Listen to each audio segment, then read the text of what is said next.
Hello, എല്ലാവർക്കും സിദ്ധി കമ്പിളി ഹൗസിലോട്ട് സ്വാഗതം. അപ്പോൾ എല്ലാവരും സുഖമൊക്കെ ആയിട്ടിരിക്കുന്നു വിചാരിക്കുന്നു. ഞങ്ങൾക്കിവിടെ എല്ലാവർക്കും സുഖം തന്നെ. അപ്പോൾ അതുപോലെ നമ്മുടെ ഇന്നത്തെ ഡേ ഇൻ മൈ ലൈഫാണ്. അപ്പോൾ നമുക്കത് കണ്ടു നോക്കാം. അപ്പോൾ എൻ്റെ വീഡിയോ കൊണ്ട് ഇഷ്ടമായ എല്ലാവരും ലൈക്ക് ചെയ്യണം, കമൻറ്റ് ചെയ്യണം, സബ്സ്ക്രൈബ് ചെയ്യണം. അപ്പോൾ നമുക്ക് വീഡിയോയിലോട്ട് പോകാം. അപ്പോൾ നമ്മുടെ ബ്രേക്ക്ഫാസ്റ്റ് ഒക്കെ കഴിഞ്ഞായിരുന്നേ. രാവിലെ പുട്ടും പഴം ഉണ്ടായിരുന്നു, ബ്രെഡും മുട്ട ഓംലെറ്റൊക്കെ ആയിരുന്നു. അങ്ങനെ നമ്മുടെ ബ്രേക്ക്ഫാസ്റ്റ് എല്ലാം കഴിഞ്ഞ് ഇനിയിപ്പോൾ നമ്മൾ ആദ്യം ചെയ്യാൻ പോണ എന്താണെന്ന് വെച്ചാൽ ഇവിടെ കൊഴുവ മാങ്ങയിട്ട് വെക്കാൻ പോവാ. അപ്പം ഞാൻ കൊഴുവക്ക് രാവിലെ അരപ്പെല്ലാം ഞാൻ അരച്ച് വെച്ചു. പച്ചമുളക് ഇട്ടു, പിന്നെ ഇഞ്ചി ഇട്ട്. ഇനി നമുക്ക് കുറച്ച് മാങ്ങയും കൂടി ഇട്ടിട്ടുണ്ട്. ഇനി നമുക്കിത് അടുപ്പത്ത് വെച്ചൊന്ന് വേവിക്കാം. ഓക്കെ. അപ്പം ഇന്നൊരു ചീരത്തോരനാണ് വെക്കുന്നത്. അപ്പം നമ്മളിത് കഴിഞ്ഞ ദിവസം ഞാൻ പറഞ്ഞില്ലേ, ചീര കൊണ്ടുവന്നിട്ട് ഞാൻ 2-3 ബോക്സിലാക്കി അരിഞ്ഞൊക്കെ വെച്ചായിരുന്നു. അതിലിതേ ഒരു ബോക്സാണ് കേട്ടോ. ഒരു കേടും പറ്റത്തില്ല നമ്മളിങ്ങനെ ഇതാക്കി വെച്ചാൽ.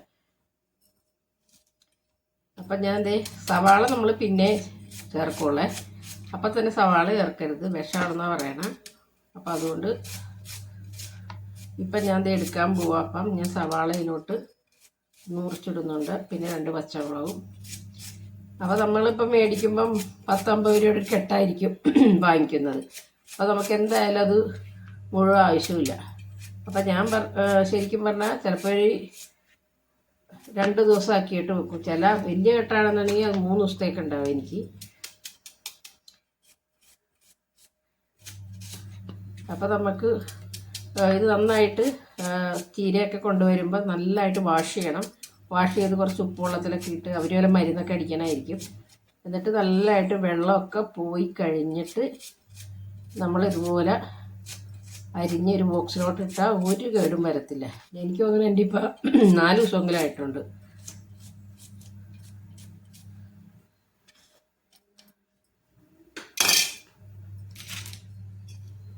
ഒക്കെ തിളച്ചിട്ടുണ്ട്. അപ്പം ഞാനിന്ന് കൊഴുവ ഇട്ട് കൊടുക്കാൻ പോടെയാണ്. കൊഴുവ ഇച്ചിരി വലിയ കൊഴുവേണേ.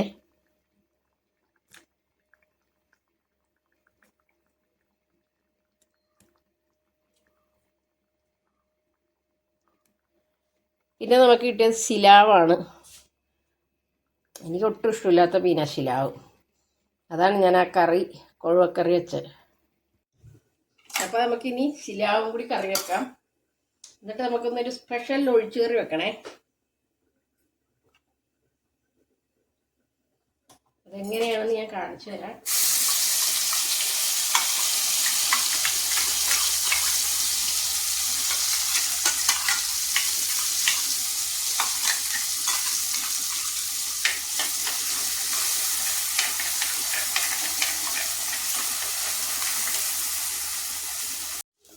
അപ്പം ഞാനിനി അടുത്തായിട്ട് നമ്മുടെ ശിലാവ് മീനും കൂടി വെക്കാൻ പോവാം.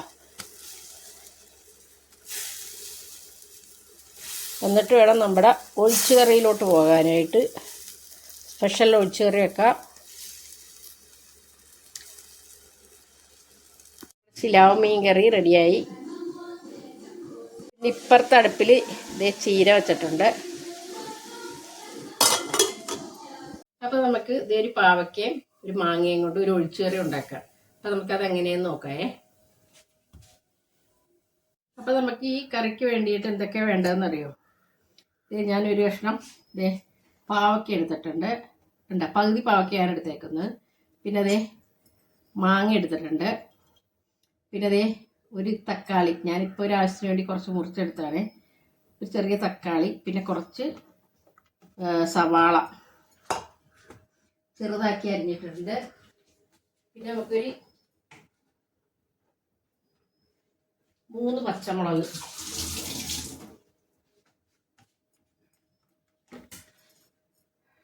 ഇത്ര എടുത്തേക്കണേ.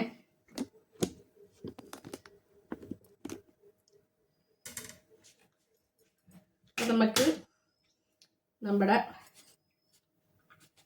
പാവയ്ക്കൊക്കെ നന്നായിട്ടൊന്ന് അരിഞ്ഞെടുക്കാം.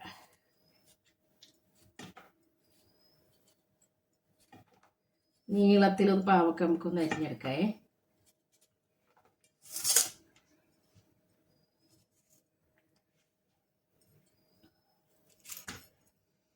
അപ്പോൾ നമുക്കിപ്പോൾ ഒഴിച്ചുകറി ഓരോരോ ഒഴിച്ചുകറി കൂട്ടി നമുക്ക് മടുത്തില്ലേ. അപ്പോൾ നമുക്ക് ഡിഫറെൻ്റ് ആയിട്ടൊരു ഇത് ഒഴിച്ചുകറി കൂട്ടുമ്പോൾ ഒരു അപ്പോൾ അതാണ് ഇതൊന്ന് ട്രൈ ചെയ്യാമെന്ന് വെച്ച് നോക്കിയത്.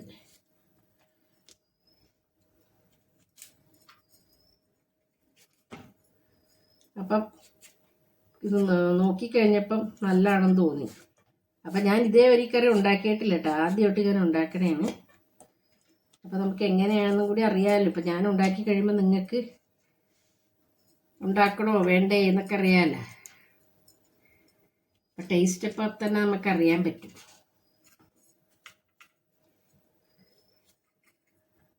പാവക്കയും മാങ്ങയല്ലേ, വേറെ ഒന്നുമല്ലല്ലോ, നല്ല ഹെൽത്തി സാധനമാണ്. അപ്പോൾ നമുക്ക് ഇതിൻ്റെ പരിപാടി എന്ന് വെച്ചാൽ ഇതൊന്ന് വഴറ്റിയെടുക്കണം കേട്ടോ. ഇതെല്ലാം കൂടി നന്നായിട്ട് വഴറ്റിയെടുക്കണം. പിന്നെ പാവക്ക എടുക്കുമ്പോൾ എപ്പോഴും വെള്ള പാവക്ക എടുക്കാൻ വേണ്ടി നോക്കണം. പച്ച പാവക്ക എടുത്താൽ ഭയങ്കര കയ്പ്പായിരിക്കും. അപ്പം അതും കൂടി ഒന്ന് ശ്രദ്ധിച്ചേക്കണം.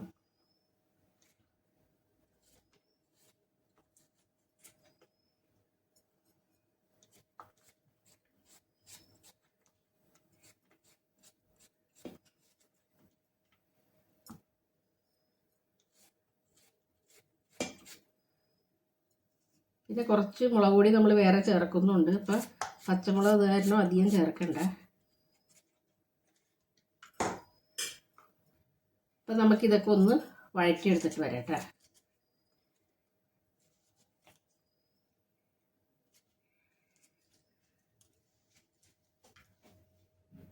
അപ്പോൾ ഞാനൊരു പാൻ വെച്ച് കൊടുത്തിട്ടുണ്ട്. എന്നിട്ട് നമ്മൾ അതിലോട്ട് കുറച്ച് വെളിച്ചെണ്ണ ഒഴിച്ച് കൊടുത്തിട്ടുണ്ടേ.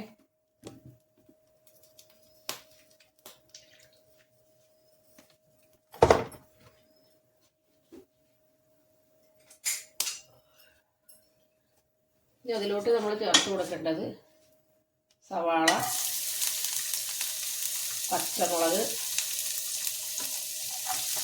പാവക്ക, ഇതെല്ലാം കൂടി ഒന്ന് ആദ്യം ഇട്ട് കൊടുക്കണം.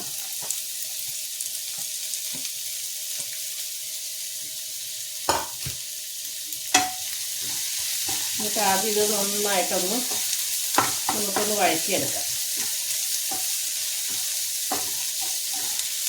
ശക്കല ഉപ്പും കൂടി ഇടണേ.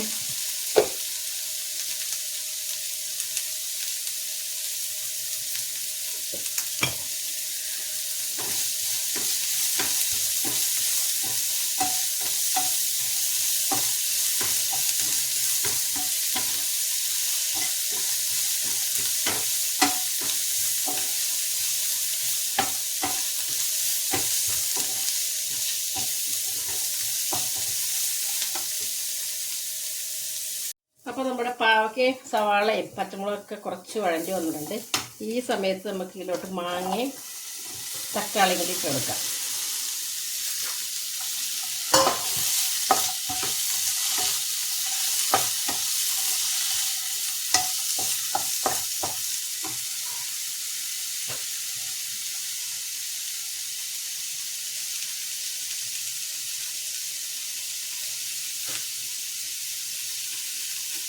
രണ്ട് മൂന്ന് വേപ്പിലയും കൂടി ഇട്ട് കൊടുക്കേ. ഒന്നും കൂടി നന്നായിട്ടൊന്നുകൂടി വഴറ്റി കൊടുക്കാം. അപ്പോൾ നമ്മുടെ ഈ മാങ്ങയൊക്കെ നല്ല ഒന്ന് വെന്ത് റെഡിയായി വരും. അപ്പോൾ ആ സമയമാകുമ്പോൾ വേണം നമ്മൾ അടുത്ത ഇൻഗ്രീഡിയൻറ്റ് ചേർക്കാനായിട്ട്.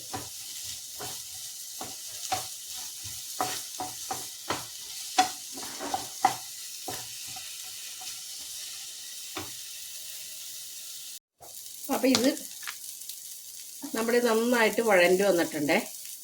കണ്ടോ, നമ്മുടെ പാവക്കയും തക്കാളിയും മാങ്ങയും എല്ലാം നന്നായിട്ട് വഴണ്ടി വന്നിട്ടുണ്ട്. ഇതിലോട്ട് ചേർത്ത് കൊടുക്കേണ്ട ഒരു സാധനമുണ്ട്. ഇതിൽ ഒരു 1/2 ടീസ്പൂൺ മുളക് പൊടി ചേർക്കുന്നുണ്ട്. പിന്നെ 1/4 ടീസ്പൂൺ മഞ്ഞൾപ്പൊടി, ഇത്രേ ചേർക്കുന്നുള്ളൂ.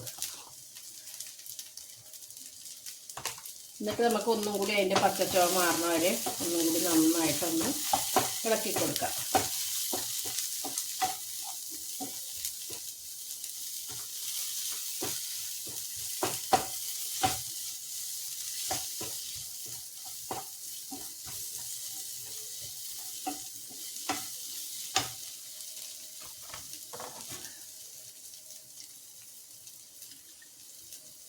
അപ്പോൾ ഞാൻ ശകലം വെളിച്ചെണ്ണയും കൂടെ ഒഴിച്ച് കൊടുക്കുന്നുണ്ട്.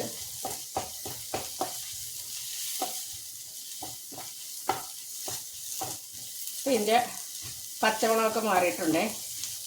ഇനി നമുക്കിതിലോട്ട് എന്താ ചേർക്കേണ്ടതെന്ന് ഞാൻ ഇപ്പം പറയാമേ.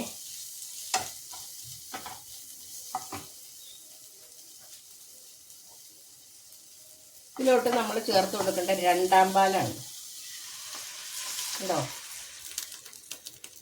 2-ാം പാൽ ഒഴിച്ച് ഒന്ന് നന്നായിട്ടൊന്ന് ആദ്യം തന്നെ ഒന്ന് തിളച്ചിട്ട് വേണം ഇതൊന്ന് കുറച്ച് വെക്കാനായിട്ട്.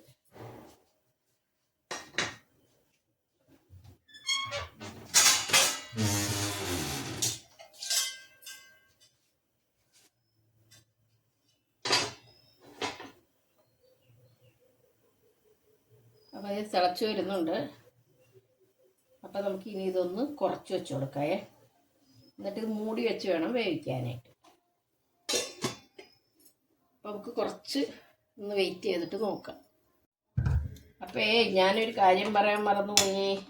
ഞാൻ വീഡിയോ എടുത്തപ്പം 2-ാം പാൽ ഒഴിക്കണം എനിക്ക് കാണിക്കാൻ പറ്റിയില്ല. ഇത് ഓണാണെന്ന് ഞാൻ വിചാരിച്ചത്. അപ്പം ഞാൻ ഇപ്പോൾ 2-ാം പാൽ ഒഴിച്ചിട്ടുണ്ട്. ഞാൻ വീഡിയോ ഓണാണെന്ന് വിചാരിച്ചു. അപ്പോൾ അതേ 2-ാം പാൽ ഒഴിച്ച് അപ്പോൾ എല്ലാം കറിയിലോട്ടൊക്കെ നന്നായിട്ട് ചേർന്നിട്ടുണ്ട്. അപ്പോൾ ഇനി നമുക്ക് അധികം തിളക്കാനായിട്ട് അനുവദിക്കരുത്.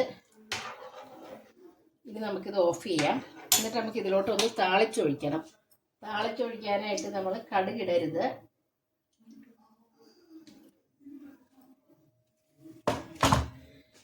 അതിന് പകരം നമ്മൾ ഇടേണ്ടത്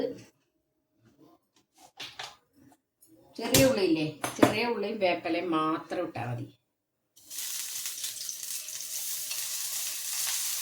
പിന്നെ 2 വറ്റൽമുളക്.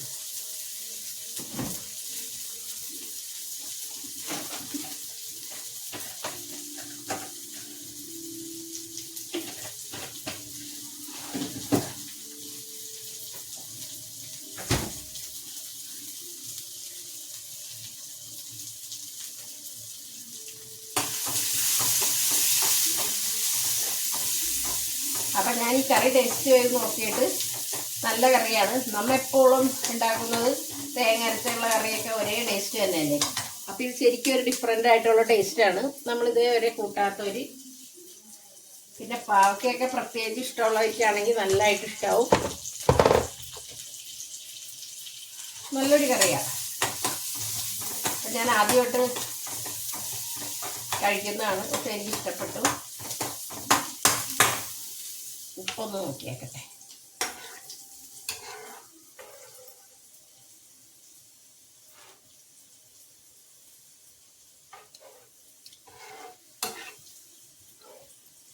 അപ്പോൾ നമ്മുടെ പാവയ്ക്കയും മാങ്ങയും കൂടിയുള്ള പുളിയൊക്കെ ഇറങ്ങി, തക്കാളിയും മാങ്ങയുടെ പുളിയൊക്കെ ഇറങ്ങി പാവയ്ക്കൊക്കെ അങ്ങനെ കയ്പൊന്നുമില്ല. നല്ല ഒരു ടേസ്റ്റി കറിയാട്ടെ.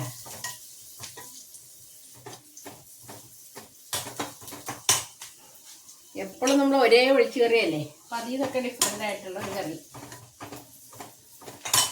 എന്നിട്ട് നമുക്ക് ഇതിലോട്ട് 2 വേപ്പില ഇടാൻ മറന്നുപോയി.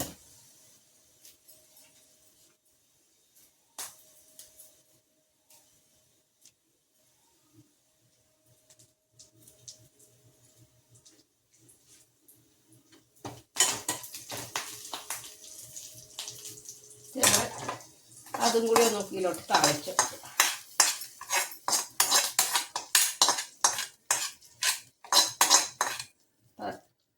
നമ്മുടെ കറി റെഡി.